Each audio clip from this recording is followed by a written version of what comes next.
You're like, what's the configuration exactly? So, okay, we're going to go live here. And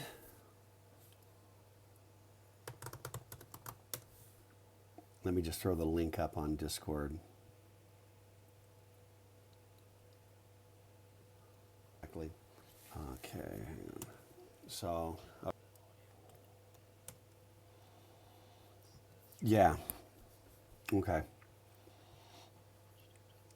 Yeah, that'd be great in terms of the audio thing. Then let me do this. Let me throw this into.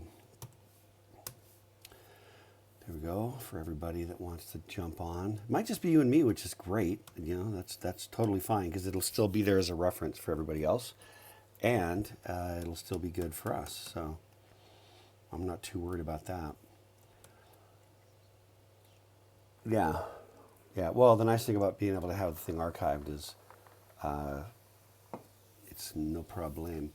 So now, are you listening on the YouTube side to see if your voice is popping through?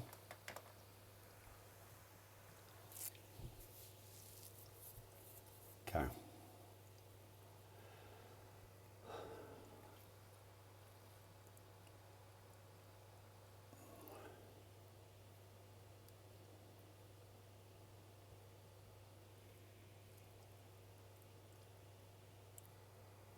So what did I do? Let me see.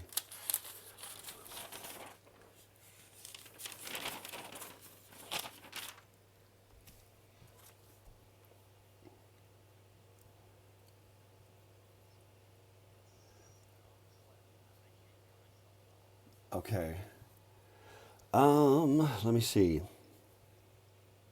Let me go back to the voice and audio, voice settings. If I go out, that's Discord. Oh, no, I know what it is. I know what it is. Discord needs to go in from my mic. That's fine, but it's got to go out to the multi-output device. Okay, so let's run I'll another just make test. some noise. Oh, yeah. You should be able to see the little bobber, like voice level, kind of on the OBS screen. Well, You and I should be able can, to see it yep, I can moving. see it while you're talking. All right, There cool. I'm was, but gonna, there yeah. was a All right. point though where that was like, it looked like it should have worked and it didn't. You know, so let's double check it. I suspect we're going to have magic on that one. And we have 4 concurrent viewers, so hey, welcome. Oh, hey, Sam. Okay, and then so.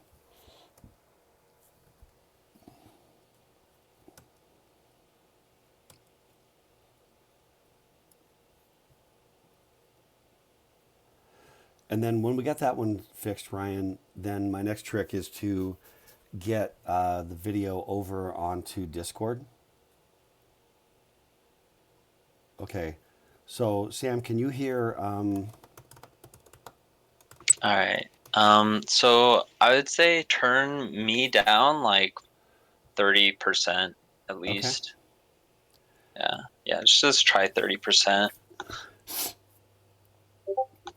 let me see. But yeah, it's coming through. I can hear me now. Okay, let me turn you down. Can you do another test, Ryan? Yeah. But there's a little delay, so Oh yeah, yeah. We got like the 20-second delay.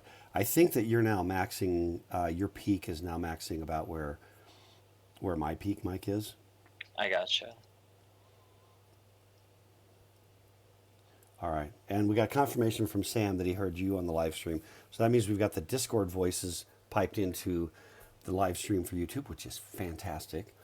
Okay, and then assuming that that's going to be okay, wait for this cool moment. Okay, because what I'm going to do is I'm going to go live. Well, actually, the first thing I'm going to do is I am. This is just so. It's so intense. Okay. I think. This is my Audio first time. seems fine. Yeah, well, wait for this. Look at the video now. You see the video share. Actually, it's Windowed paused. projector. Yeah, I do see it. Okay, now Yeah. you notice it's got a couple of bars at the top. Or wait. Now, voila. You Oh see yeah, it? I think this is live. Yeah. Yeah, that's real time. So in other words, what we're doing right now is that's a real time share to the testing lobby on Discord with audio and video. So anybody that wants to jump on just has to go to the testing lobby Discord server and just click on the general on voice channels. And then we've got live voice, we've got interactive, and then YouTube is just streaming it, all of it with like a 20-second delay. And so that's kind of more just for, just archival. Yeah. No, it looks great. It sounds great. Like everything. So let me see, Sam. So Ryan, this is chapter 5, right? Yeah. Chapter Which 5. is module 6. Yes. Okay, and so I presume that the concurrent viewers are, well, it might even just be Yumi, Sam, and whoever just joined. But, okay, so for Sam and whoever else, it says 4 concurrent viewers. I'm not really viewing, I'm streaming, but it might already just count me as 1 to begin with because I'm, whatever, part of the, on the channel or something. But if I'm number 1, you're 2, Sam is on making comments on YouTube live on the chat. If that's 3, then there's a 4th. So for the others on YouTube, if you want to just jump over to Discord and jump on the voice channel. So I'm sharing the same screen to Discord now. Okay. Yeah. So you can there's no delay anymore. Like I Right. can see everything real It's a time. I live- can hear them real time. Exactly, it's a live experience now but you just got to jump on Discord to do the live experience. And okay, so Sam and mystery guest number 4. Okay, all right, let's do this thing. We are chapter 5. Chapter 5. The LC3.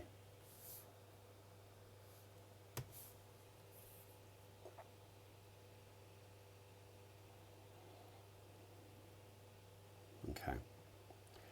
This one is kind of a beefy, and Ryan, correct me if I'm wrong, but we, in terms of the archived videos from class, we don't have anything from chapter 5 that's actually up on the YouTube channel.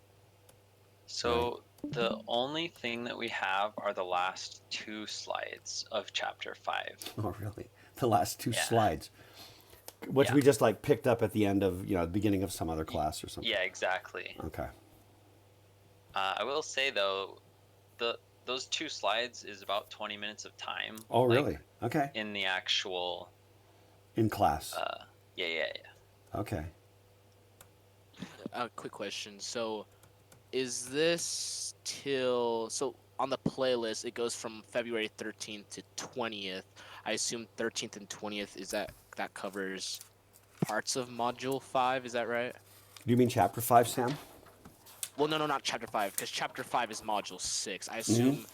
So you're February talking about the 13th chapter 4 slides, Yeah. which I incorrectly labeled as module 4 because I was confused. But Okay, so would this kind of basically cover all?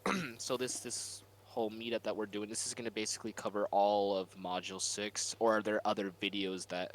no, this is it, right? And Ryan and I kind of went through it, but Ryan was more the archival brains of the operation.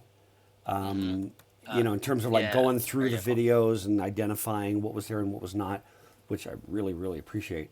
And so Ryan, jump in and correct me, but here's my understanding, Sam. of where we're at is that what's up on the YouTube channel from this semester from in-class recordings, it was missing kind of like the middle of chapter 4, aka module 5, which we did whenever we did that, Wednesday or something. And Yeah. then all of chapter 5, aka module 6, was missing, which is what we're doing right now. Okay. Yeah. So basically, his two YouTube channels has every lecture content except for module 5, or sorry, chapter 6? 5. Chapter So 5, module 6 6. is Okay. the only one that's missing, and that's what we're doing right now. So Okay. after this video is done, then everything will Everything be should be up. available. Okay. So then, how about what is March 10th, 2020? Like, what was that? Which one was that? Let me. Is that one that's actually up or one that failed? It's up. Let me listen to it. The first slide ought to show you something. Do you remember, Ryan? I had notes from when you and I were talking, Ryan, but I don't have this like right in front of me. I don't know if that's like the exact one. Honestly, you'll just have to kind of go in and piece it together. Like, just pull up a slide and then, control find, see if whatever Okay. slide in the video Yeah. is So it says to identify for what chapters.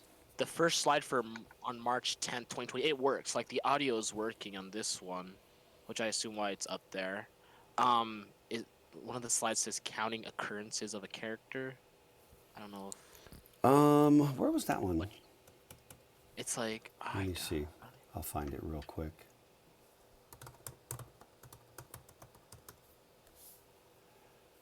I just like want to know, just because like, if this whole help section that we're doing today, like what day would it kind of be, if that makes sense? Yeah. Because like what I've been doing, I've just been going through every single one, like February 6th, 11th, 13th, and then when I saw like the whole mess up there, I was like, okay, I'm a little confused here. Yeah. Like where to go from, So are you looking at Dr. K software ruminations right now? Yeah. So as of Okay. right now, I was on So 12. March 10th, I'm pretty sure is the second half of chapter 4. March 10th. Yes, sorry, March 10th, yes, is the second half of chapter 4. So that it's wrapping up where we're about to start right now, which is the beginning of chapter 5. Okay. And I'm pretty, Sam, that counting occurrences of a character, that is a slide deep. That's actually, okay, check it out. That's actually the next to the last slide from this lecture that we've got up right now. See Okay. All it right, here. so I guess Check we're it out. right on spot then.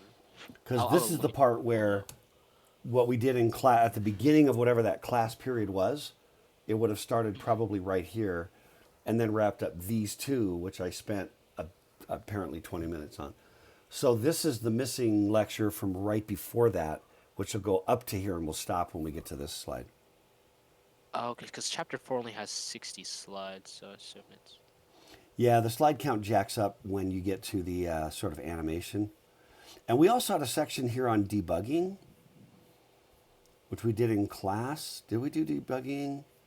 No, it was a really long programming example that we were going through using like the different memory modes and stuff. Okay. All right. Yeah, It's all coming clear yeah, now. I'm caught up now. So. All right. Cool. Well, it's good to have the extra eyeballs, just to make sure we know what we got going. Yeah. And isn't this freaking nice to have real-time audio and video and then yet still have the YouTube preserved with everything, including your guys' voices? It's so nice. This is beautiful. And this is a shout out to Vlad. Vlad was the one from the class that kind of jumped on and powered through the ability. Well, number one, I mean, I figured the other stuff out just with OBS. I managed that one just doing more and more research. What Vlad helped with was he was like, I think you can share your screen on the Mac to Discord, which I'd failed and could not find anything. I mean, I hadn't spent hours and hours, but I'd spent 15 minutes, Usually you can find something golden, you know what I mean, within 10, 15 minutes. So Vlad kind of cracked the nut on that, which was just magic. Then we were both in it together, and we powered through until we had the ability to get a screen showing up shared on Discord that looked exactly like the screen that I'm sharing, on YouTube. So beautiful, man. Took us a while. One more week of class left, but if we start the fall, everybody online, then we'll be set, man. We'll be so golden. And the other thing, okay, last thing, we got to get on to these slides, but last thing I just wanted to say that I've realized is how much nicer it is to hold office hours / chat with students, be available, respond to inquiries, questions, whatever, just on Discord. I think that when the fall hits, it's going to be like, don't you dare email me. I will not respond. You hit me up on Discord. And beautiful thing is you can find me anytime I'm on.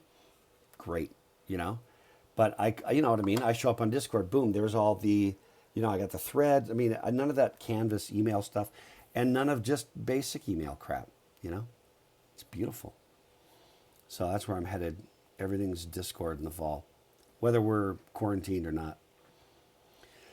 Okay, guys, let's hit this thing, okay? And so right now we got Sam and Ryan on, and so you guys are kind of the drivers. Oh, interesting. Are you guys both off of YouTube at this point? Just curious. Yeah, basically, yeah. Okay, because I'm only showing one viewer right now, and on YouTube, and it might be me. I mean, I don't know if it counts me or not. Not Okay, entirely sure. that's cool though. It's basically you guys get to call the shots in terms of,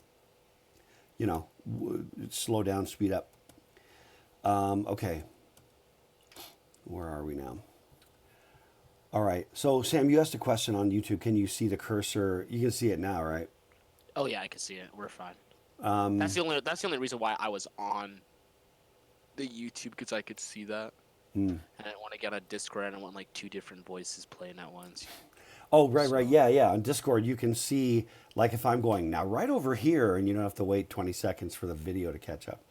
Okay, so let's hit this thing. Okay, so this is all about the LC3 instruction set architecture, okay? So I'm just going to kind of take off. Okay. I'm going to take off and go, and then you guys just kind of like slow me down, ask me questions. I'm just put a quarter in it, and it's just going to, pull the string, and I'm just going to start playing. There's a snake in my boot. I'm just going to do my speeches. So, okay, so here's the deal. The LC3 is a representative architecture, right? It's not real. It's not a real computer. Fine. It is representative. And so if you took a job doing kind of low-level software, doing assembly, stuff like that, you'd have to get your head around the instruction set architecture, whatever that was. If it was, Raspberry Pi, whatever that process, what is that processor, an ARM 64 or something, whatever. You'd have to get your head around that instruction set architecture, which includes things like, what's the bus? Is it 32 bits, 64 bits? What is it? What are the instructions that are available, right? What are the opcodes? What's the format for an instruction? What's memory? And the cool thing is, having mastered all of this in the context of LC3, it really all does just kind of project over to this other thing. It's just going to get bigger. You're going to go, whoa, you have push and pop instructions? That's cool. Or, you know what I mean? Or you have a multiply? Boom. You have a divide? Boom. You do floating point, you know what I mean? You're going to get a bunch of that stuff. And it's more just like stuff we hint at and touch at in real architectures. You're going to get all that. But to teach it, we don't have to wade through all of that to get you down to the parts, that you really need at a foundational level. So I like that pace, okay? So essentially, an instruction set architecture, ISA, I'm never going to use that term, but that is the acronym. But an instruction set architecture is basically everything you need to know about the architecture to write software. Okay? That's all that is. Again, even as a term, I don't care. You know what I mean? You go work in low-level hardware and, play in that space, go to do embedded stuff. maybe that's a term. I don't even remember if that's a term that people use in the industry. I don't know. It doesn't much matter, because the bottom line is that there is an architecture, and the instruction set ultimately becomes the embodiment of that architecture. So, in particular, things we need to worry about. So, memory organization, right? Which we're going to drop into in gory detail. Registers, right? And the instruction set. Now, what's the other kind of funky thing, we went through this last week with, however many people were on with us, is that we're like, I was wrapping up chapter 10, chapter 10, chapter 8, module 10. So, and by the way, can I just say for the record, I got to change the frickin' numbering system between now and the fall, because it's confusing for me as well as everybody, and I made it up. So I think it's just a fail. I think it's not my finest moment for this class. You know what I mean? It's just too close. I think we should just go, like, chapter 2, is that the one that has 2 parts? Let's just go 2A and 2B. That's what I think we need to do. It's too confusing. I like it. We got to do something, right? Okay. So, registers. So, what I was starting to say is, we're so far ahead of it in the class, we're like doing this to backfill, but all of a sudden it's like, and as you know, there are, 8 general purpose registers. You remember that. But when this is live in process, you haven't necessarily heard that yet, So I can't, Anyway, and then there's an instruction set with opcodes, data types, addressing modes. And again, these are universals. Every architecture in the world has these things, and then the details are going to vary. Okay? So here, excuse me, I swear I'm okay. I'm alone in the house anyway. LC3 memory. Okay, this is the gory details. You got an address space, and there are two terms here. Okay, address space, addressability, and it's a little confusing, just because they both say address. Frankly, okay. I'm trying not to be extra tricky about that and make it kind of like, I got confused which one was which. So you know what I mean. I try not to use the term address space, and usually I try to talk about how many addresses there are. How many addresses? So in the LC3, there's, if you go back to the architecture we talked about, the memory address register, if you guys remember, 16 bits, right?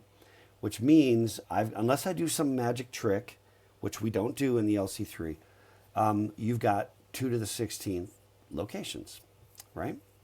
And I can represent, so that's 65,536. I can represent all of those with 16 bits, right? That's the addresses or locations. That is not the amount of RAM. The amount of RAM is influenced by how many bytes you've got at each location. Now, if you had 1 byte of memory at every one of those locations, then you would have 65, it would be 64K, also known as 65,536 bytes, if it was 1 byte per location. LC3, there's 2 bytes per location. 16 bits again. The MDR, which is the data register, is 16 bits. That's the loading dock. Moves from there straight into memory. Memory comes in and out. And so because you've got this addressability right here of 16-bit addressability, that means every word has 16 bits in it. Okay? Which means how much RAM do you have? You got 64K locations, which means you've got twice that many bytes, because there's 2 bytes at every location, right? So that's 128K of RAM and 64K of addresses or locations. Or you've got 2 to the 17th RAM, either way. And that's really that whole bottom bullet, right? How much memory, how many bytes, right? So this is also just trying to get you to recognize the difference between when you say I've got X amount of RAM, that does not mean that that's how many memory locations you've got. And in modern computers, there are embedded computers still that have like 8-bit 8-bit locate, 8-bit addressable, byte addressable. Still exists, tiny little processors, but in any kind of real, commercial laptop, desktop, anything you guys would ever touch, iPhone, Samsung phone, whatever, they're all they're not byte addressable. Okay, so you've always got pretty much fewer locations than bytes because you got multiple bytes at every location.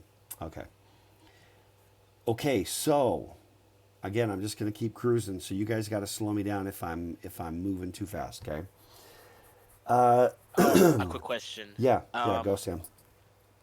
So, when you were explaining the address spaces, you said, are you just gonna when you ask for it on the exam, it's just gonna be instead of address space, you're just gonna say how many addresses? Yeah. I'll talk about how many locations or how many addresses. And is this for the? So that number of locations there, the 65,536, is that in the LC3 or is this like an example? No, that's in the LC3. Yeah. So everything we talk about, that's a really good clarification, Sam. Everything we're talking about in this, kind of slide set about the LC3 is specific to the LC3. Unless I say otherwise, we're getting down to, it's one of those funny moments because we're going to kind of go, yeah, it's not a real machine, but yes, you actually have to know its details or you can't program to it, right? Mm-hmm. That's so unlike any other kind of high-level language. So therefore, everything we talk about is LC3, unless I say, here's an example or imagine a machine just to illustrate a concept, Okay. Cool? All right. Yep, that works. All right. So now we have registers. Now, what's interesting, and this slide, it's a little bit misleading, only because it says LC3 registers and then only talks about general purpose registers. Okay, because there are other registers. Problem is we really haven't talked about them. Okay, but the general purpose register, there are only 8, and that is not very many registers. For a fully fleshed out modern system, that there's no way it would be 8. But we call them R0 through R7. They will refer to a register file, which is the set of general purpose registers. And that's the acronym GPR. I will try not to. The problem when you get low level is everything turns into alphabet soup. You know what I mean? And man, when it's alphabet soup time, that's brutal. And then I don't want to be in this situation where you guys are trying to learn the concepts, the ideas. And then when you start just throwing you're like, oh, GPR, something, PR, something, GPU, GPR, CPU, you know what I mean? And suddenly you're getting flooded by the acronyms, and then you can't, it gets in the way of it occupies space where you could be just at least hanging on to the idea. And I'd rather you hang on to the idea. And part of it is, if I say RAM, that's a term you better know, okay? So the acronyms that I'll hang on to are the ones that actually kind of matter. So you'll hear me say RAM, you'll never hear me say GPR, unless I'm just referencing it, but you know what I mean? In practice. I'll usually burn the syllables and say general purpose registers. Each of those registers are 16 bits. And there is this thing that is called a register file. We'll see it in remember the schematic, of the LC3 with the bus going around? We'll see an area, and essentially it's memory. And it is referenced with addresses 0 through 7. So, and that is the register file. It's just a special chunk of memory sitting in the control unit or right next to it, super close by. So you can literally take, like literal immediate values from instructions and just pipe them straight in, and when you do something like destination register is 0, 1, 1 or 3, right? That line is literally selecting that location in that little chunk of memory that only has 7 locations. Okay, So that's the register file. Okay, it is like a little memory all on its own, and it's just right there. It's like right in the pocket of the control unit.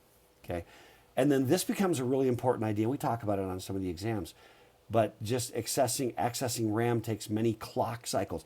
One of the questions that I always ask right on the exams is like, why why work with registers instead of going out to memory all the time? Or why, why does it take so much longer?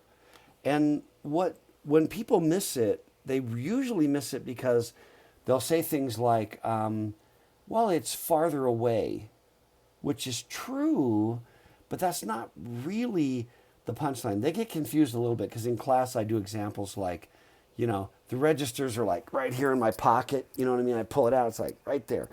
And then it's like, or I can, whatever, go into my man bag, or I can go to my office, or I can drive to my house, or I can get on a plane, back when that was a thing, and like fly to Paris, right?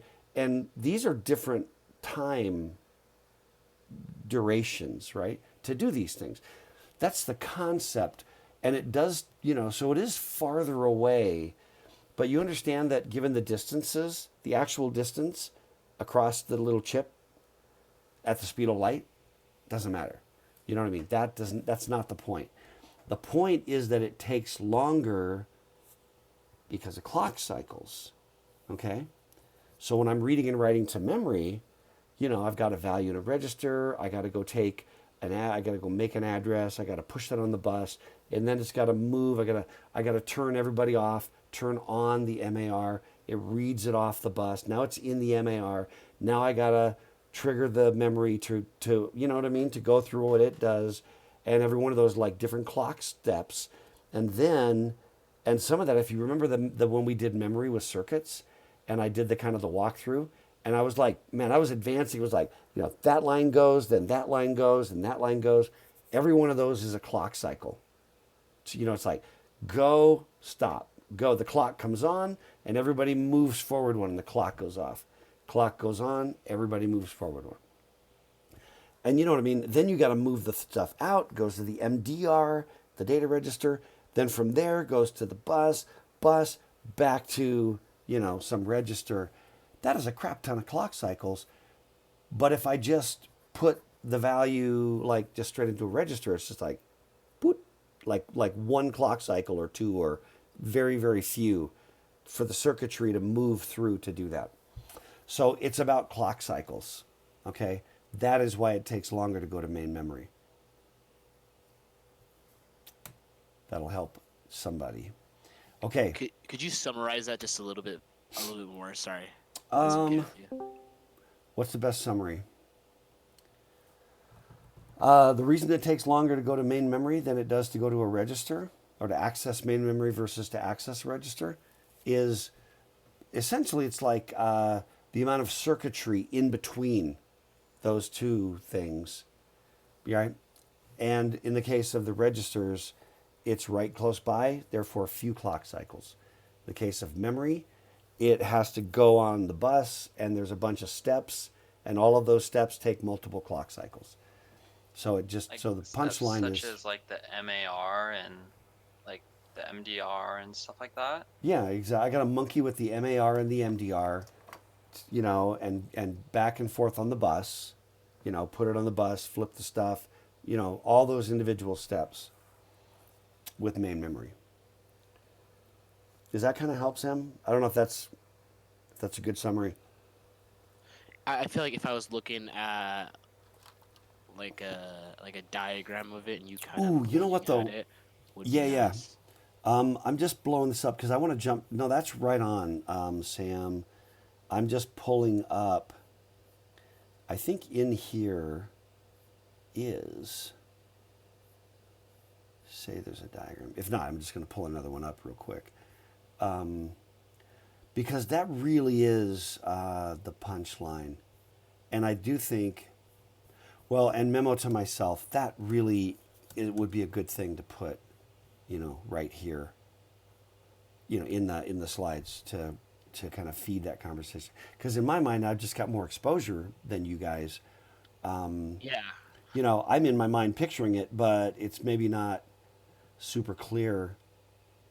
Programming assembly. Where's that at? I'm just trying to remember which of the lectures is going to be the best one to pull up. I just need a picture.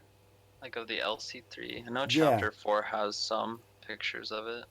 Because we just got in, yeah, think, chapter 3, we're just Page getting... 26, chapter 4. Okay, hold tight.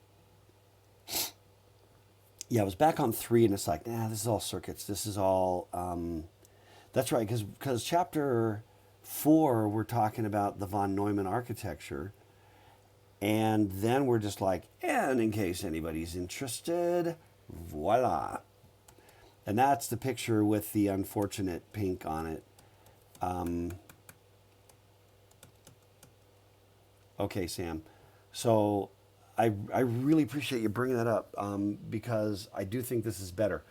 So, yeah, this is really, really good. And I've got my monitor here, so when you got to go like side of my face, it's because I can see, kind of like a monitor within the stream, but I can't see it as big. Okay, so what you can see over here is, so here's the control unit right here, okay? And then here's the processing unit.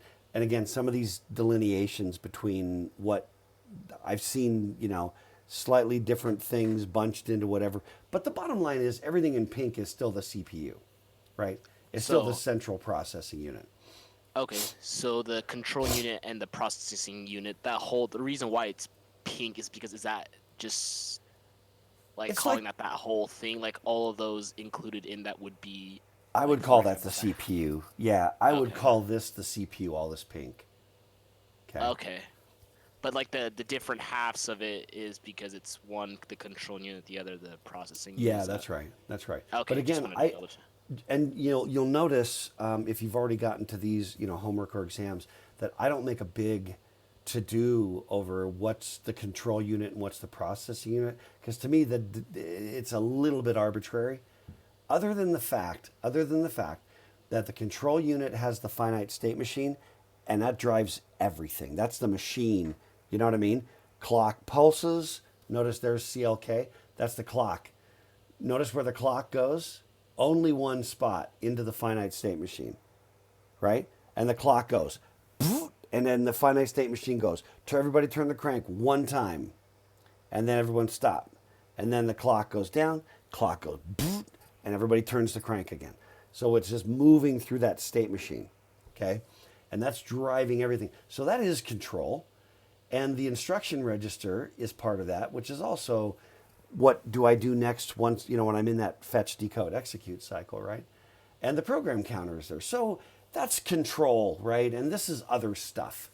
But there's the registers right there. There's a register file, okay? Now, so just check it out. You see that DR up here on the register file? That's the destination register, okay? This is like a load register. That's source register. Do you know where that line's coming from? When it says DR, you know where that's coming from? Like literally where the lines are connected to. You guys want to make a guess? I don't expect you to necessarily know, but... I mean, it comes from like instructions, right? Yeah, right? That's the only other place you get that term, DR. It's the destination register, right? So literally, and we don't have, that fine level of schematic, but that DR is connected by wires into the instruction register. Like that, you go 4 bits for the opcode, right? And then like the next 3 are the destination register when there is one, right? Those 3 lines from the destination register, notice the number up here? TWA, right? Those are the 3 lines. It literally has a wires running from those locations in the instruction register, feeding directly into like a decoder in the, as like an address to the register file. So if I say 011, it goes up, does that decoder thing that we talked about, turns on location 3 in the register file as where the stuff's going to go to. Okay, now how close by And how quick is that? You know what I mean? If you're the clock, if you're the finite state machine, and right, and you're just like, okay, I need to turn on the correct location in the register file, right, for the destination. Now, typically, you're going to pull the source, do whatever, and at the very end, you're putting stuff to the destination register, right? But just imagine it's destination register time, right? I hope this is helping, Sam. I feel like it is. But so imagine it's destination time. I've got my result, and I need to put it, into the right register. The 3 lines for the decoder are already in the instruction. They're right there, 0, 1, 1. Those lines feed right into that register file as a decoder. All I do is turn off everybody else, okay, so that line can go from here to here, and that just turns on that memory location. And, where the data is coming from is, that's a little more of an open question, right? But actually getting to that location, that's all it takes, because it's just directly wired to the instruction register, And if I had, let's say I did something like add instruction, right? And I had some source register and 0, right? Well, I would basically, that source, the 3 bits for the source register in the instruction would be directly connected to the register file. And it would be like, get that value and give it to the ALU. Do you see it? So you can't see the wires from here to SR1, but it's just going to turn that guy on and dump his contents right into the ALU. You see how close everything is? Close logically, circuitry wise, not just geographic distance, but circuitry. And then I just give a 0 as my value over here. The ALU does its trick. This is a little bit oversimplified. And then all that's going to just pile back around and go right into the destination register. It's all like bing, bing, bing, bing, bing, done, right? In contrast, if I were going to try to just load a value from memory, right? I've got to calculate the address one way or the either. It's a PC offset, grab the PC, grab the offset, add them together, right? Then what do I have to do? I got to push that one way or the other, however I'm doing it here. I got to push that out to the bus. The processor has to turn everybody else off. It's like, yeah, there's stuff on the bus right now. It's not for you. Don't worry. And it's going to go, oh, MAR, it is for you. You pull it in, boom, MAR. Now it's into memory. And every one of these is like a clock cycle just to do these steps. Work through memory, do the memory enable, the read write, all that stuff we talked about. Then suddenly, a value pops out, goes to the MDR, and then it's going to be like, okay, everybody, get off the bus. And then it's going to go MDR, push yours out. Boom, it's on the bus. Now back over here. We're going to pull it off the bus, bring it back in, put it in whatever, put it in a register, whatever. But do you see how many more steps there are? Does that help, Sam? Yeah, that makes so. You see how many more steps there are, right? I'm understanding where you're coming from just by looking at that whole diagram. Of course, I need to get more exposed to it to kind of, if I were to explain it to you, I would need to know a little bit more. But I see where you're pointing right. at. Because the thing is, I can walk through, and it's a matter of exposure. You know what I mean? It's not like I'm, smarter than you or whatever. You guys. I mean, it's exposure. I've taught it not a bazillion times, but a number of times. And then, the pictures just kind of are in my head. Well, that you can't get that, in your first semester with the material. You just can't. So, if you had the same images in your head, you'd be able to go, oh yeah, and you go ba-bam, ba-bam, ba-bam, and that just comes with exposure, But what you can at least understand is that I've got to take the thing, I got to put it on the bus. I've got to get it into the MAR. That allows me to select the location in memory. I've got to pull the stuff out of there. I got to put that into the MDR.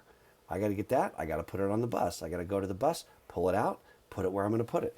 And you can just see how many more steps that is than the instruction register selects literally 3 bits in the instruction register, selects the register in the register file. It's already just sitting there like that. I just got to say go. You know what I mean? That's the difference. You don't have to get in your car and go anywhere. Cool. Yeah. I hope think that those- helps. And Yeah, I think it good really, wraps it it really up is. a little bit. Oh yeah, sorry, Ryan. I didn't mean to cut you off. It also just illustrates that I need to put this in that slide, like right then.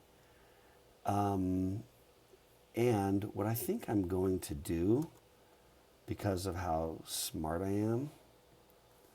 Okay, here we are back with that one. Oh, look at the next slide. Yeah, man. Let me save that real quick because I literally just copied and pasted that from that other slide set. It really does belong here. I just think it really articulates so much cleaner. And thank you. And Sam, I wouldn't have had that if you hadn't asked the question.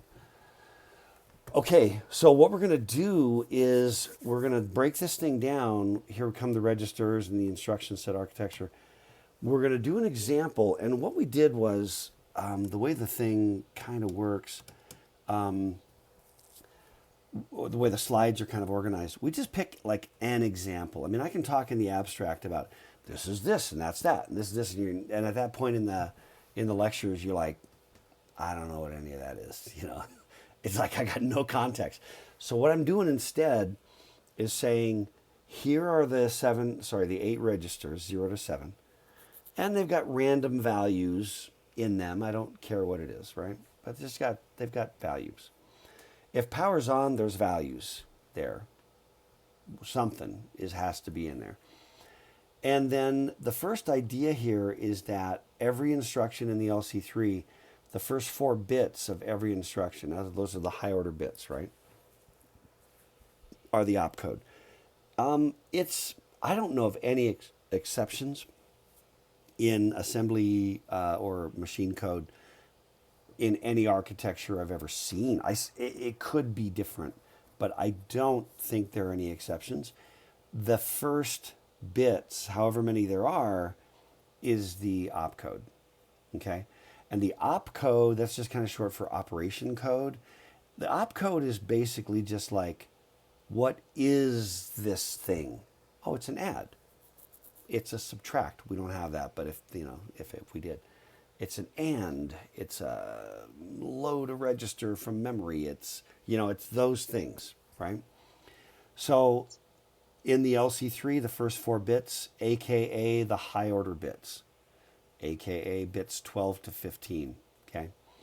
So what we're going to do is actually just kind of give you the add instruction, because everyone gets the idea. We've already done binary addition. And by doing the add instruction, we'll kind of introduce the parts of the notion of an instruction in the LC3. And I just want to say, in just acknowledgement of what the authors of the book, Pat and Patel, this is honestly some good work. Educationally, pedagogically, I think the LC3 is some really, I'm doing this now for 2 years that I've been teaching, from their book and from that material. I think the LC3 is just a dang good bit of work for what it's trying to be, of course, which is educational. Okay, I just wanted to say that in case those guys are watching, which I know they're not. Okay, so number 1, no pun, this is the opcode for the add. The opcode is 0001. Easy peasy. Okay, guys, how many opcodes are there? How many opcodes can there be? 16. 16, boom, right? Because I got 4 bits. So now it turns out that we can do a certain amount of specialization. Like we can do an add, and then we can essentially build in some conditional bits, which we'll talk about. Okay. Yeah, so that's the add instruction right there. All right, now here's the next thing that happens in the add instruction. Now we kind of went past it. Yeah. bit number 5, bit 5. That value, wait, didn't we have a bet on this? Didn't we have a bet on bit 5 last time? We'll get to, Something like I that. think I seem to remember it. Yeah, yeah. And anyway, what we do here is we go bit 5. If it's 0, we'll treat it one way, and if it's 1, we'll treat it another way. It's basically like an if then else statement built into the machine code, which is kind of cool when you think about it. All right? And the circuitry is literally built so that when it's a 0, then it's sort of like, certain paths are turned on, and when it's a 1, other paths are turned on, which all comes back to the circuitry that we all went, we went through all that stuff. So why is it the 5th bit? Because we just decided. The architects of this thing just said, yeah, bit 5. And I'll tell you why I think, Sam, it made sense to do it bit 5 is this. And it'll make, and I'm going to advance it one, which is the following. One instance that I'm going to look at, and then I'm going to come back to that exact question, okay? I'm going to come back to this idea that when bit 5 is 0, then there's always a destination register on an add, and there's always a first source register. When the bit 5 is 0, then I use a second source register. In other words, where are the operands? Okay? So in the LC3 architecture, and again, remember that add instructions are done in every architecture. They can be done differently. There's some where it's like add the contents of that memory location to the contents of that memory location and put it in that memory location. I mean, you can get all kinds of combos for certain kinds of things. Okay? The reason why I think, Sam, that they went for bit 5 for this was in the add instruction, there's always a destination register and there's always a first source register. And the only question is, are you going to use a second source register or a literal value, as your second operand?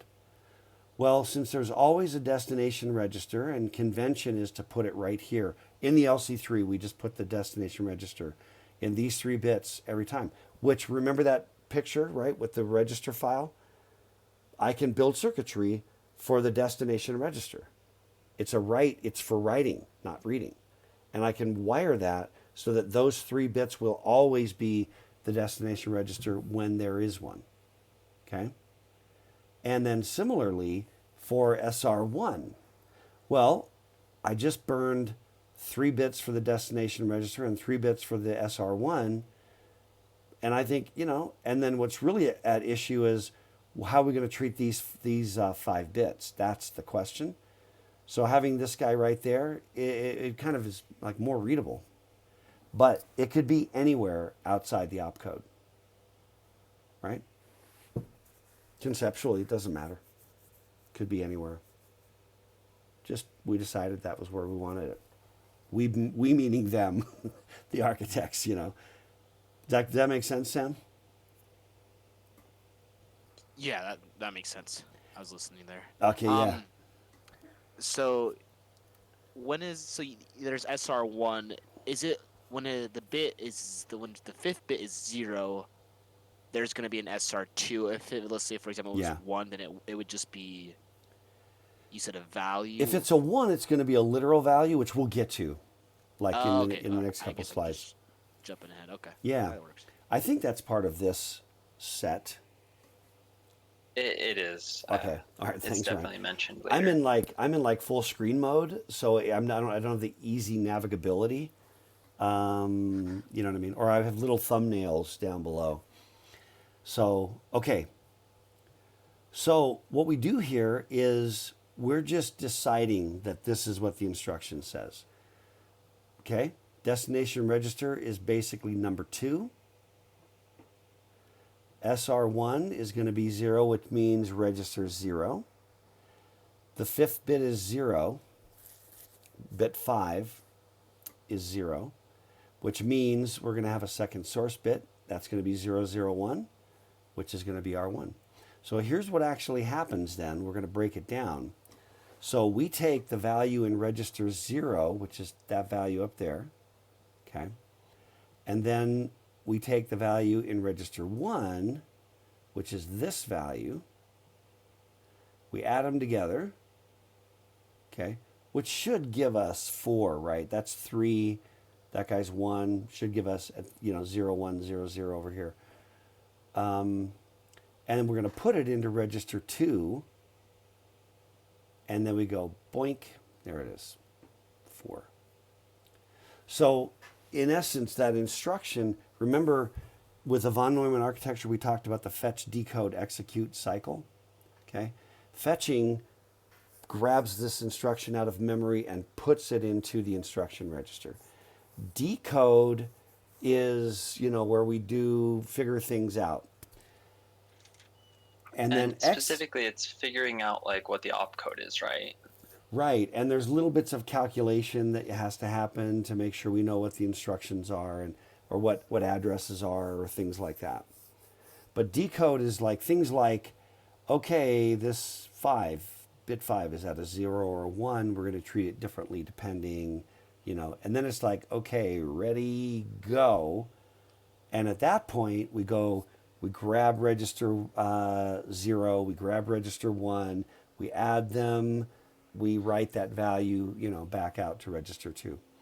And also recognize that these are all discrete steps. So like how many clock cycles does this add take? It's not 1. Because it's like, set up register 0. Get register 0, give it to the ALU, which is the arithmetic logic unit. Go grab the second source register, pipe that to the ALU. Tell the ALU to perform an addition. Get the result of that. Put that into, register 2. Every one of those is like a step. So this is like 5 or 10 clock cycles to do this. Again, going back to that whole memory, way more clock cycles to go out to memory. Okay. Is that cool, Sam? Kind of just explaining it, like that whole process. How do you explain that in summary words? I like it when it's like kind of like there's like a whole definition of it, not like kind of like how it's explained. Yeah. Like, what I'm seeing here in the slides is that you're basically adding these two registers, and your result is in the the DR. Yeah, it goes to the destination register. Yeah. Destination. I keep thinking it's data register, but it's not. But well, it's confusing because there is, when we get to I/O, there's a status register and a data register. Oh man. Right? Like the what's it called? KDR and DDR, whatever. You know what I mean? It is unfortunate doubling up on DR. But here it's destination register always in the instructions. Okay. So are you talking about, which part, Sam, are you talking about in terms of... So when it's add, so it's add, and then you had basically bit 8 through 6 and bit 2 through 0. I guess I could just, like, what does that, like, mean, You were just explaining it, but sometimes it's like when you explain it a little bit, I kind of, like, have a bunch of things, like, in my head, and I just get a little thrown off, so it's like, but I get what you were doing there, because I've just, by looking at the slides and you explaining it a little bit, I understood, but I just wanted to kind of have it in a little bit more simplified, kind of version. Yeah, well, I don't know. I don't know if there's a simplified version. It's steps. Mm-hmm. Step number 1, if we go back, step number 1 is, what's the first source register? Which is R0. Yeah. Step number 2, what's the second source register? R1. What's the next step? Add them together. And then what's the next step? Put them into the destination register, which is R2. Boom. That's an add instruction. It really is. It's really like a recipe, It's like a recipe. You know what I mean? Okay. You pull up the little recipe card. It's like how to do an add. Look right here. Da da da. It's really like a mini program. Okay, and what is this? I think you might get to it, but what is this gonna do for us? Like with like looking at that whole process there by looking at the diagram, how does that kind of compare together, or how does it like connect together? If that makes sense.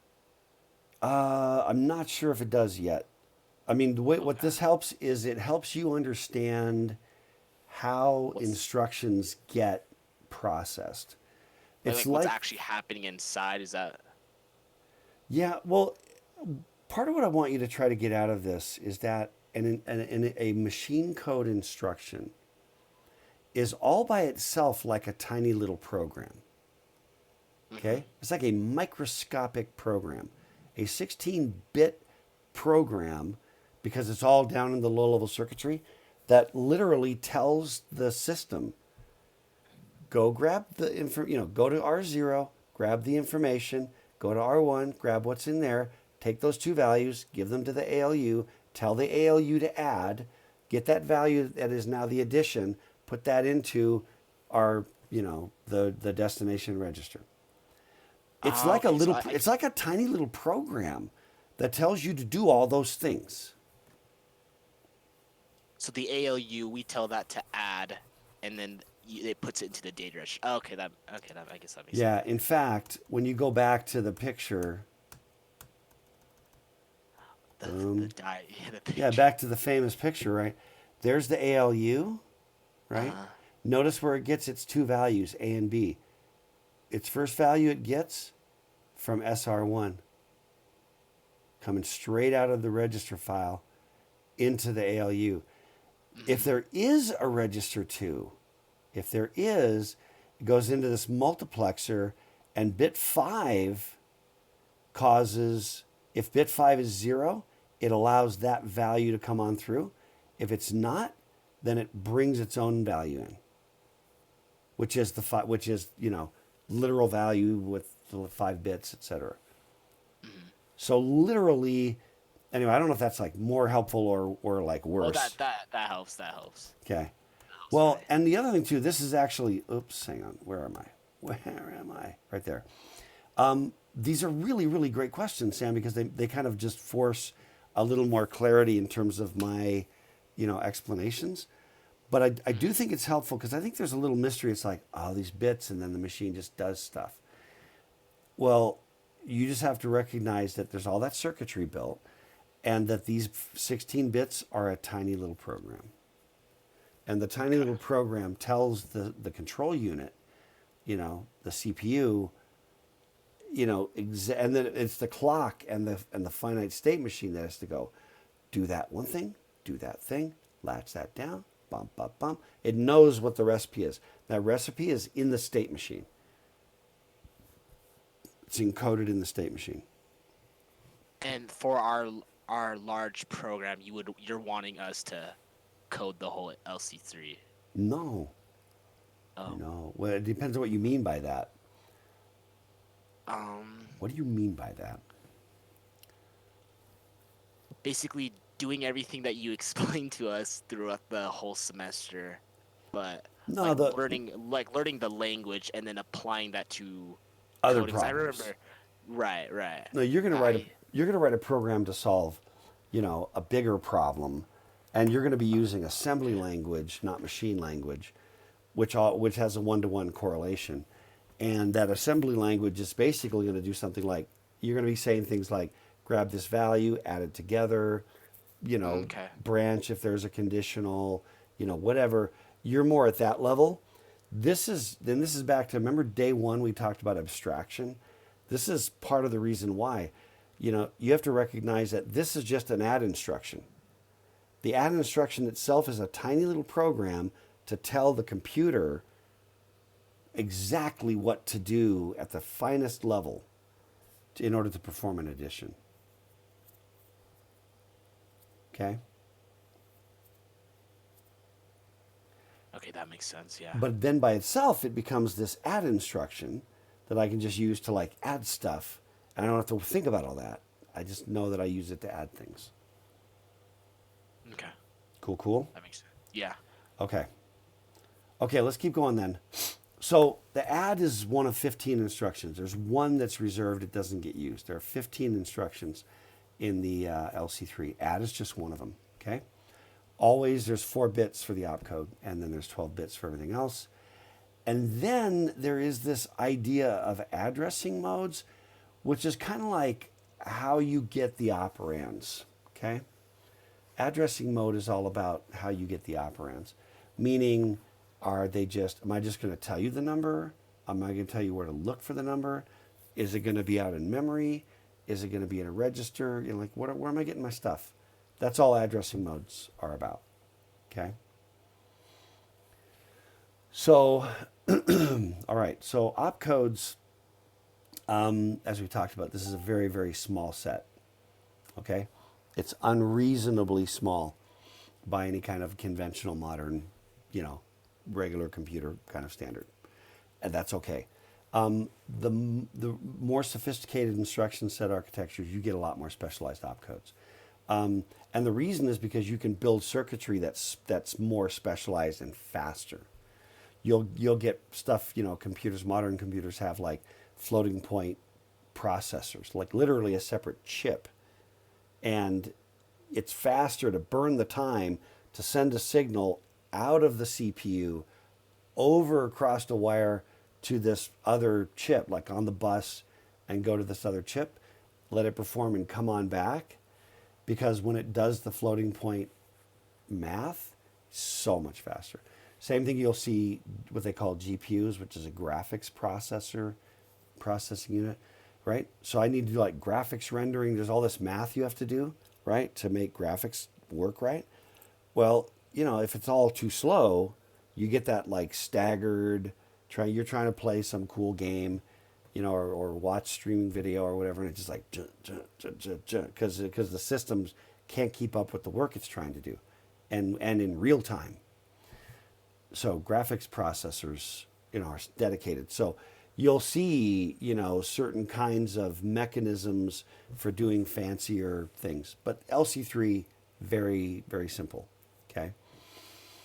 So we got three types of opcodes that we're going to talk about. This is I think this is a true taxonomy for any processor. I'm trying to think if there's any exceptions. I don't think so. But we talk about operating instructions, data movement instructions, and control instructions. Let me hit those real quick. Well, we're going to get to them we'll get to them. We'll get to them later. This is the opcode cheat sheet, the famous cheat sheet. And what you can see here is kind of like, it's a cheat sheet because once you learn how to read this thing, first reaction is like, okay, alphabet soup, I just overloaded. And it's, my recommendation always is just kind of calm down, take a deep breath and just take it, tease it apart. There's, we got some math instructions like add. Actually, it's only like mathy math. There's also and, which is a bitwise operation, right? And not is a bitwise operation. These are alphabetical. They're not grouped.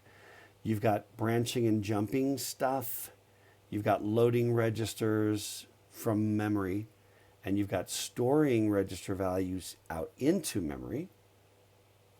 And then some of these other ones, RET, RTI, a little more specialized. We'll get to them. Trap, we'll get to those. But every one of these, what you can see is there's the summary for add, destination register, source register.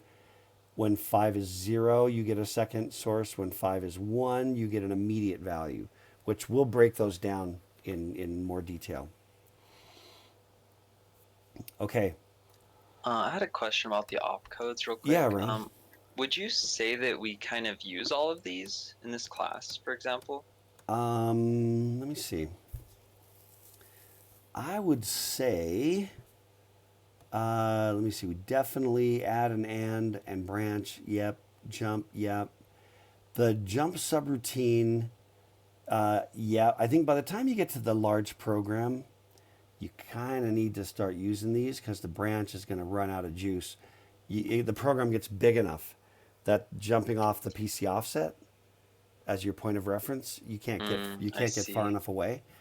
But if I Like, can, I see. if I can somehow store the addresses of my routines, and then like load that value into a register, and then do, a JSR with there's actually JSR uses PC offset.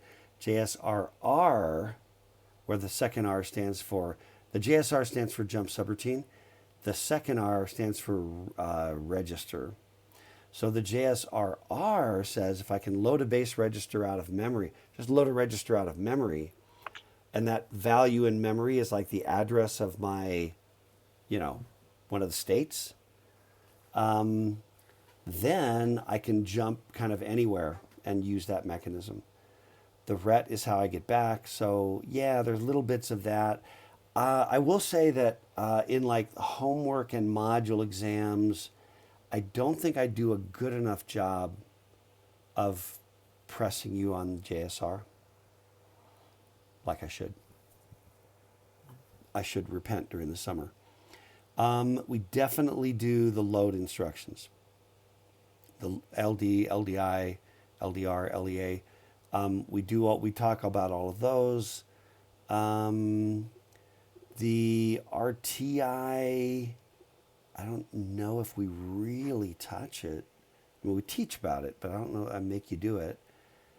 And the store instructions, again, we hit all those, and definitely trap instructions, because the halt is a trap instruction. Okay. And then when you have to do the program, you have to do like a, get C and, input and output, and those use the trap instructions. So I would say the majority of these you get some good fluency with. Okay. Yeah, Yeah. no, that answers my question. Yeah, cool. Okay, so in the LC3, I got to reconsider this slide as well, because this is kind of out of the book, but two data types. I don't think that's strictly true. One type is 2's complement integer, okay, which is an integer represented in 2's complement notation. And I just want to say this because I was like grading some exams, and I still get things from people where they refer to, you put the 2's complement of that number. Hate it, hate. I hate that, because 2's complement is a notation. It's a set of rules that tells us how you handle negative numbers. That's it. It's a negative number is not the 2's complement of something else. And you don't take the 2's complement. You know what I mean? It'd be like saying something like, and then you take the integer of that number. Okay, that doesn't even make sense.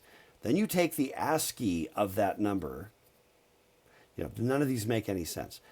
2's complement is the contract for how we're going to deal with negative numbers. Anyway, 2's complement is the standard way in the industry, and we went through all that in a previous lecture. So, and then unsigned integers, right? Well, and what it talks about is, we use 2's complement integers anytime we do math. That's true. That really is true. And unsigned integers can be used, like, for example, addresses in memory are always unsigned. Okay? That makes sense, right? There's no negative address. They go from zero, right? They go from Totally makes 0 to sense. FFFF. FFFF is back here, right? 0 is like right here. But the reason I think that I don't strictly agree with it is the LC3 also kind of natively deals with ASCII values, which are really another data type, right? I'm going to give you 16 bits. I'm going to ignore the top half. I'm going to look at the bottom half, those 8 bits, right? And they're going to be, and if I say that, if I'm treating it like an ASCII value, if I put a value in R0 and call the trap routine to spit a character out, in other words, a data type at the byte level or at the word level, in this case, a word being 2 bytes, a data type is simply a social contract of how we're going to handle those 16 bits. That's actually really good. That should be a bumper sticker. Dr. K says, right? But you get it, right? I mean, if I say it's an unsigned integer, you know the contract. If I say it's an address in memory, you know the contract. I mean, I could say it's an unsigned integer independent of how I'm using it. You know, I could just be indexing my way through something and I don't need negative numbers. Well, that's more like I'm just not going to have any, but as long as I'm adding, it's still 2's complement notation. But does that make sense? If I look at the thing and I tell you it's ASCII, you know what to do with it. It's in 2's complement notation. You know what to. So it's just social contract. Okay. Then we've got addressing modes. Okay. And addressing modes concern where an operand is located. It's just about where to get stuff. And they can be one of three places. They can be in memory, they can be in a register, and registers are just another little chunk of memory. It's just not main memory. That's why we sometimes refer to main memory, and registers are not main memory, but they are their own little memory. Okay? Typically, it's faster. It's faster materials. They're more expensive, typically. And I can also put some operands right into the instruction. And we'll call those like immediate values or literal values. Meaning, don't go anywhere. I'm just going to have here 3, 5. Here, there you go. There's 31. Okay? And so there are, in the LC3, there are 5 addressing modes. These addressing modes get kind of, you see these commonly out in hardware. So immediate is its own addressing mode, and register is its own addressing mode. Okay? There are 3 different ways to access memory. By memory, I mean main memory. Okay? And we're going to break these down. PC relative, which is an offset starting from the incremented program counter. That's one. Another approach is base plus offset, meaning that there's a register. I'm going to give you a register, and in that register is an address. And I'm going to give you an offset. You're going to add the offset to that address. That's where you go get your thing. Okay? And indirect is essentially where I'm going to calculate and get my way to an address in memory. And at that address in memory, when I pull the contents out, is an address. And I've now got to go to that spot in memory to go get it. That's indirect. And those are the 5 addressing modes. We're going to break those down in greater detail. Okay. And I'm going to make a pitch here. I'm going to get through this one, and then we've got a thing, another slide rolling in, and I'm going to just think about a 3-minute break. Also, just from a watchability perspective, it'll get hard if it gets like 2 hour long, whatever. Plus, I think I need a potty break or something. We probably all do, Except you guys haven't. You guys can slip away easier than me. Okay, then control codes and control codes only. Real quick, I had a question on the previous slide. Mm-hmm. So addressing modes. This is like if you're looking at an instruction, right? 16-bit instruction. Mm-hmm. Addressing modes are like the little sectioned off chunks, right? That would be like, say, like on an ad, for example, it'd be like the immediate 5. Like that would be an immediate addressing mode. And then, or like if it said like source register 1 and source register 2, each one of those are kind of like register addressing mode. Is that right? Mm-hmm. Yep. Okay. And in my opinion, and I don't even know if I'm like in sync or out of sync with the book, with the authors, but in my opinion, if you give me an add instruction and bit 5 is 1, which gives me that immediate value, right? I've got a destination register, a source register, and an immediate value. I think that instruction partakes of 2 addressing modes, in my opinion, right? Because the immediate value, right? The immediate value is immediate addressing mode. The registers are register addressing mode. It's true. Because I go to the register to get that one, but this one's just sitting right here. and then I add them together. So Makes sense. it's my opinion, and I don't know if that contradicts the homework at all. I gotta look back at the No, homework. I think that's well, actually, I don't know. I don't know what the answers are, but Yeah, the key is where it gets I've tricky. there's a anyway, go on. Yeah, no, it's okay. I shouldn't say what I answered on the homework. Spill your guts, Ryan. Yeah. Okay. So then finally, another thing that we see in the instructions, but I think this only occurs on the branch. I think it only occurs on the branch, is control codes? Yeah, the control codes. So, I mean, the control codes are actually a separate set of registers in the instruction set architecture. Yeah, I was actually wondering where are those located? The 3 1-bit registers. You know, where do we actually talk? There is, I don't know if it's in this set of slides. I'm just But looking. it is talked about Yeah. later on. Mm-hmm. I'm actually Okay. looking. We do talk about the branch register in this chapter. It's near the end, like slide 100 or so. Yeah, I'm actually just scanning through the thumbnails, seeing if I can. Anyway, there's some point at which we talk about the branch, and there is a blow up in the slides. There is a blow up. Oh yeah, yeah. It is slide 102 from this set of slides. That is in fact that does show in hardware where those control codes are. Okay, I see. Yeah. So the bottom line is that the control codes are registers in the control unit.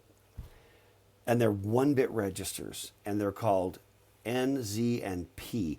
And this is important. Whenever a register is written, okay, you write to a register, those bits are set. One of them is set, the other 2 are cleared. Because you can't be 2 of those at the same time, right? You're either positive, negative, or 0. And one of the things that students will do on the exams, and it's like, hey, how does that work? Tell me about that. And they'll say things like, it'll set it NZP based upon the last operation. No, that is not true. It is going to get set on any instruction in which there is a destination register. Is the bottom line. So every load instruction will set them. Add instruction will do it. And not. In fact, I bet if we go back, there we go, check it out. So there's the NZP. Yeah, you see they only show up on that branch instruction. But check it out. Who's got a destination register? Add and the loads, the not, that's it. So the operation, the math and bitwise stuff, add and not, yep. The load instructions. So anything that puts a value into a register, boom, that causes the control codes. That makes sense. And what the actual value is depends on whether the number or the instruction, I guess, is positive or negative, or the neutral, value written. Yeah, the value written. Yeah. How is that determined? It's whatever like if I do an add and I take these numbers and I add them together and I put that result into the destination register, whatever that number was that I put into the destination register, if that guy was positive, P bit gets set. If he was 0, Z bit. Negative, N bit. Okay. So what about like if you load some 16-bit instruction? Like you'll have some of it is the opcode. Are you some talking? of it is... Are you talking about like when you load a value into the instruction register? I guess yeah. Or are you saying that I just? Well, here's the thing. When you do the fetch part of the fetch, decode, execute, you fetch an instruction from memory. It goes to the instruction register. Right. That does not affect the control codes. It has Okay. to be. it has to be being written into a general purpose register. Okay, so like basically on the execution like Yeah, yeah. cycle. Okay. When you're done with that instruction, and you've written to a register, if you don't write to a register, the value never changes. It doesn't change. Okay. But if you get to the end and it's ready, I'm going to write to a value. Now, every time you write, the thing is actually wired up so that every time I write to a register, it has circuitry that pulls values out and goes through whatever to determine and sets one of those bits and clears the others. Kind of Okay. like a decoder. That makes sense. But so for example, you can write to a destination register like some 16-bit instruction, right? Oh yeah. So how do you know if that's like positive or negative?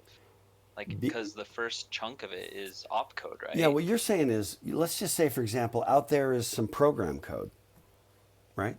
Like Yeah. location hex 25, Yeah. in memory. What's there? Well, that's actually the address of the trap instruction, of the halt instruction, right? But then if you went there, right, and you went to that section of code where the halt instruction was, nothing stops you from grabbing those values, reading them into a register, right? Yeah. In fact, there literally was a thing back in the day called self-modifying code. When they were so crazy worked up about space, they would literally have things where the program, like in order to do a certain thing, like let's say for example, let's say it took you 5 instructions to set up like a loop and the conditions and the branching and the increments and whatever, right? They would literally do things like, instead of incrementing a separate counter that they would compare to, they would literally just write changes into the instructions themselves. So the code itself would change as the program ran. Let that work on your head for a second, right? That's crazy. Isn't that crazy? And it was called self-modifying code, and it wasn't like really cool machine learning, or cool AI. It was programming optimized to a reality in which memory was just so constrained. And if you wanted to do this other thing, you had to like overwrite chunks of existing code, or, or when they do things like live patches, like when they patch running code, you know, that's what they're doing actually, is writing right over a binary, right over an executable file. You can go into a spot and just change stuff in there if you know what it is, patch the binary. So, so the bottom line, Ryan, what you're getting at, that's correct, that's dead on, is you where we're going, you can read any location from memory into a register. You can load it. Well, some of those locations are obviously instructions. And then when you But load it into the instruction, okay, the circuitry's got to configure, got to go set those control codes, right? The circuitry that sets the control code does not give a rip what you thought that was going in there. You put an okay. ASCII value in there. It goes, great, positive. You grabbed some instruction from the trap routine for whatever reason.